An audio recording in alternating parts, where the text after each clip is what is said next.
mo fi òwe kan léde láwọn ojúpò mi lórí ìkànnì ìbánidọ́rẹ̀ẹ́.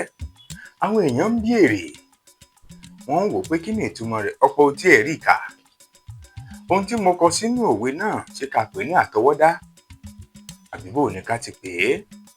Òun náà ni wípé bá a bá ro tẹní lè wúgi, ìwọ̀nba làá fẹ́ ní bẹ́gi ré mọ.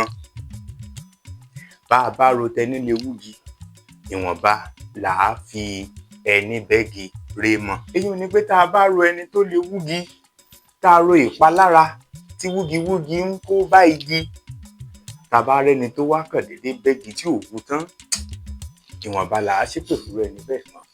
Kí lóhun tí mò ń wí, kí lóhun tí mò ń sọ? Tá a bá ro tàwọn tó gbèrò wípé kó tán fún ni pátápátá, tá a bá rántí àwọn tí wọ́n ṣohun kékeré fún ni, ń ṣe làá fojú forú wọn. Àmọ́ gbogbo ẹ̀ àtẹnibẹ́gi àtẹniwúgi, wọn ò lérò ire fúngi o.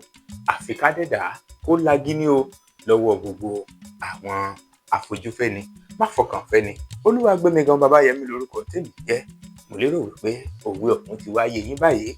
Ó gbọ́gbọ́n o, bẹ́ẹ̀ ló gbẹ̀sọ́.